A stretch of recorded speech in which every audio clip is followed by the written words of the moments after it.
All right, so let's talk about burnout because I know a lot of sellers and a lot of leaders talk about burnout, but they have a difficult time actually understanding and defining what burnout actually means. So one of my favorite definitions of burnout is one that was provided by Roger Gunderman, and he talks about how burnout is essentially the sum total of hundreds and thousands of tiny betrayals of purpose, each one so minute that they go unnoticed.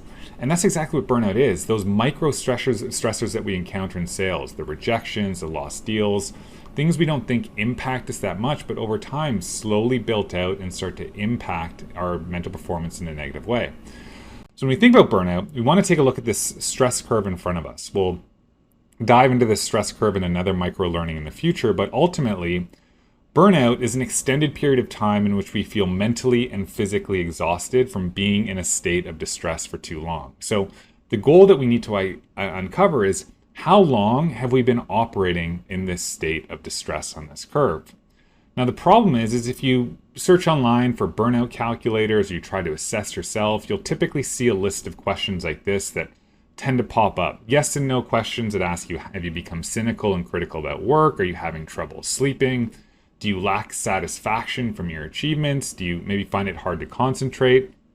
And the problem with these questions and why these assessments typically fall short is because they're yes and no questions. You can be concentrating one day but feel like you're not concentrating the next day. They don't take in an accurate scope of how long we are been operating in a state of distress. So in order to improve these questions, what we have to do is we have to factor in things like frequency, intensity, and duration, so we get an idea of how burnt out we actually are. For example, if we take an intensity, for example, think about someone that might be having one glass of wine at the end of the day to cope with work stress versus someone that's having a full bottle of wine to cope with work stress. Or frequency, if someone has one night of bad sleep, that's very different than someone has a bad sleep every single night. Or maybe someone that's been feeling cynical towards work for a week is way different than someone that's been feeling cynical towards work for 6 months or being unable to concentrate for 6 months. These are the types of questions and the variables that we have to include when we start thinking about burnout and how burnt out we actually are. Because like we talked about at the beginning, burnout is very sneaky and most of us are likely operating in distress much longer than we actually are. So to help you with that, I've put together a burnout calculator. It's going to factor in all of these different pieces, so intensity, frequency, and duration.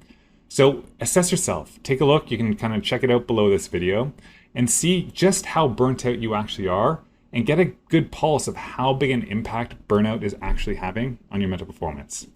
That's all for now. I'll see you in a future micro learning soon, and I hope you have an awesome day. Cheers.